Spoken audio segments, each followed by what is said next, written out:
বন্ধুরা, এক্সেলের আরেকটি নতুন টিউটোরিয়ালে আপনাদেরকে স্বাগতম। আজকের টিউটোরিয়ালটা আমি দেখাবো যে ট্রিম কিভাবে ইউজ করতে হয়। আমরা যখন কোনো এক্সটার্নাল ডাটা নিয়ে কাজ করি অথবা যখন কোনো মেইলের বডি থেকে নিয়ে এক্সেলে পেস্ট করি, এক্সেলে পেস্ট করার সময় এরকম দেখা যায় যে এমডি মতিউর রহমান লেখা আছে। এই মতিউর রহমানের এখানে দেখেন বেশ কয়েকটা স্পেস আছে, যে স্পেসগুলো কোনো দরকারই নাই। আবার এখানেও কিন্তু ভুলক্রমে কিছু স্পেস আছে। এখানে দেখেন এমডি জুলফিকার, তারপরে কিন্তু বেশ কিছু স্পেস আছে, তারপরে আলী আছে। আবার এখানে এমডির পরে বেশ কিছু আনওয়ান্টেড কিছু স্পেস আছে। আবার এখানে শুরুতে কিছু স্পেস আছে। এই জিনিসগুলো কিভাবে অটোমেটিকলি এক্সেলে রিমুভ করতে হয় সেই জিনিসটা নিয়ে আজকের ভিডিওটা। এই ট্রিমটা নর্মালি ইউজ করা হয় না, বাট কিছু কিছু ক্ষেত্রে এই ট্রিমটা ইউজ না করলে এক্সটার্নাল ডাটাতে যখন আপনার এই ধরনের কোনো ডাটা আসবে এবং তখন যখন ভিউ লুকআপ নিয়ে কাজ করবেন বা অন্য কোনো লুকআপ নিয়ে কাজ করবেন, তখন দেখবেন এখানে ফর্মুলাগুলো কাজ করছে না বা রেজাল্ট আসছে না। তাই এই ট্রিম ব্যবহার করে এই যে অতিরিক্ত স্পেসগুলো, আনওয়ান্টেড স্পেসগুলো ডিলিট করা, এটা কিন্তু অত্যন্ত জরুরি। যারা বড় বড় ডাটা নিয়ে কাজ করেন এবং বিভিন্ন সাবসেন্টার থেকে ধরেন সারা বাংলাদেশের 20টা 25টা 30টা সাবসেন্টারের ডাটা যখন অ্যাকুমুলেট করতে হয়, তখন এই ট্রিমটা কিন্তু আপনার অতি জরুরি একটা জিনিস, যেটা আপনাকে জানতেই হবে, অথবা আপনার ফর্মুলাতে ইরর আসবে। তো চলুন কথা না বলে শুরু করি।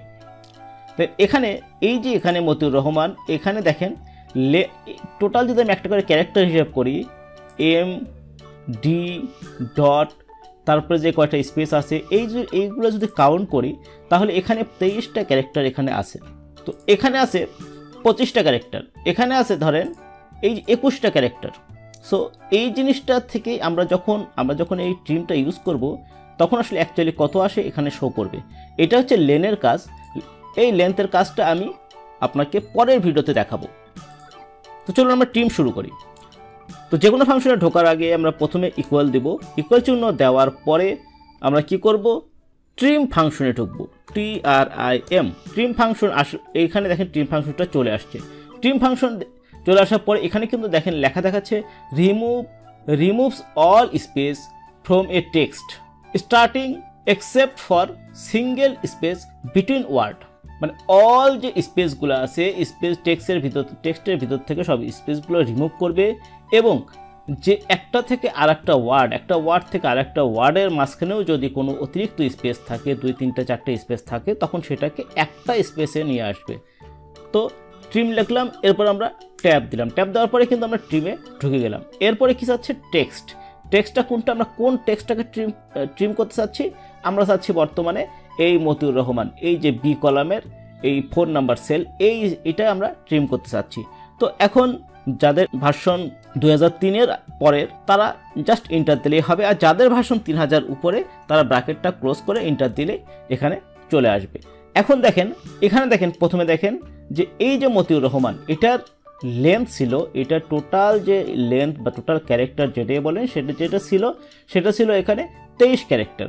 বাট আমরা যখন আনওয়ান্টেড স্পেসটা ট্রিম করলাম, তখন এখানে দেখেন 17 ক্যারেক্টার আসছে। তো এরকম করে এখন দেখি আমি এটাকে ফিল হ্যান্ডেড করি। ফিল হ্যান্ডেড করার পরে এখানে দেখেন যে এই যে মনি ইসলাম আছে, এই মনি ইসলাম প্রথমে এই সামনের যে স্পেসগুলো আছে, এই স্পেসের কারণে এখানে দেখাচ্ছে 38 ক্যারেক্টার। বাট যখন আমরা এই আনওয়ান্টেড স্পেসগুলো ট্রিম করলাম, তারপরে এখানে আসলো কত ভ্যালু, 15 ক্যারেক্টার।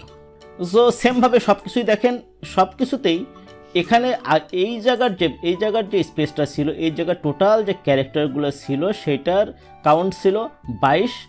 এখানে হাসান আলী যখন আমরা ট্রিম করলাম, ট্রিম করার পরে অ্যাকচুয়াল কত আসলো, 13। সো এইভাবে আমরা ট্রিমটাকে ইউজ করতে পারি।